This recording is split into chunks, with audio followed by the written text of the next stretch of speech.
Je vous propose de découvrir aujourd'hui la cité médiévale de Coucy et son château fort. Vous le voyez, la cité est située à un endroit stratégique. Elle domine d'une centaine de mètres. La vallée de l'Ailette, que vous voyez derrière moi, est située non loin du confluent de cette rivière avec la grande rivière de l'Oise qui serpente à l'horizon. Pendant 3 siècles, la ville de Coucy a été le fief de la puissante famille éponyme qui a fait construire le château que vous voyez juste à côté. L'un des représentants les plus puissants de cette famille, Enguerrand III de Coucy, prétendait tenir tête au roi de France et lorgnait même sur le trône. Sa devise n'était-elle pas « Ni prince, ni duc, ni roi ne suis, je suis le sire de Coucy ». Cet orgueilleux personnage fera bâtir de 1225 à 1240 l'un des châteaux les plus extraordinaires et les plus puissants de France que nous allons découvrir.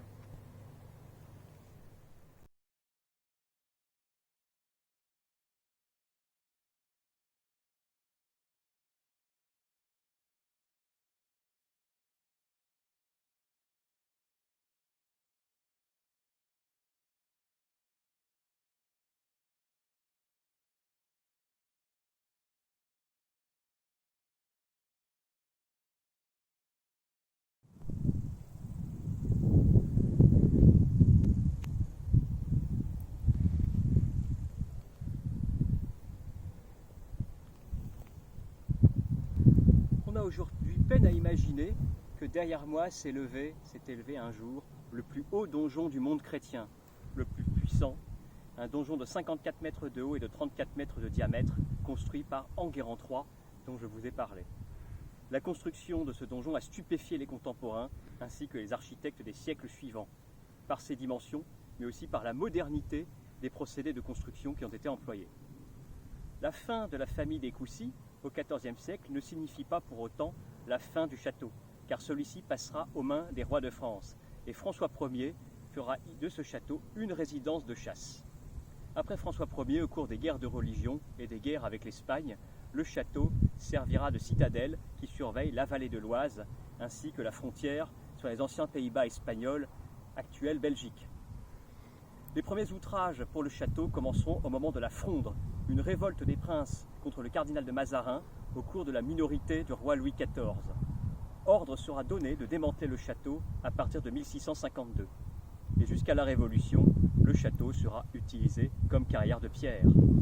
Mais le donjon subsistera jusqu'en 1917, le 29 juin 1917, quand les Allemands, dominant cette région, au cours de leur retraite stratégique, feront dynamiter ce donjon, et c'est l'une des pertes principales pour le patrimoine français de la Première Guerre mondiale.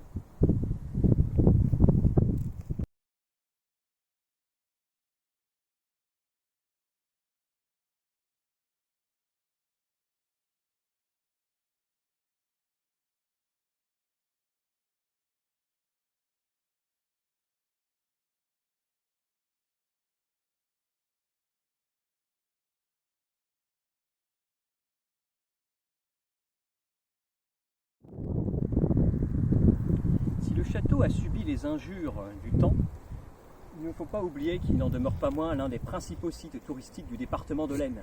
Et la renommée touristique de ce château débutera dès le XIXe siècle.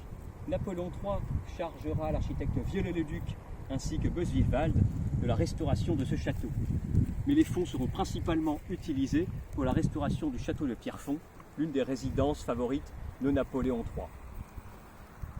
Toujours est-il que le château fut classé des monuments historiques en 1862.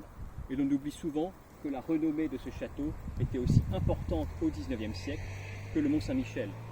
Des centaines de touristes venaient chaque année en train depuis Paris pour visiter le château de Coucy et son extraordinaire donjon. Aujourd'hui, ce château est géré par le Centre des Monuments Nationaux. Et je ne peux que vous inviter à visiter le château de Coucy, à venir dans l'Aisne, pour avoir un aperçu de l'orgueil de ces princes du Moyen-Âge. Et n'oublions pas la devise d'Enguerrand de Coucy qui disait « Ni roi, ni prince, ni duc ne suis, je suis le sire de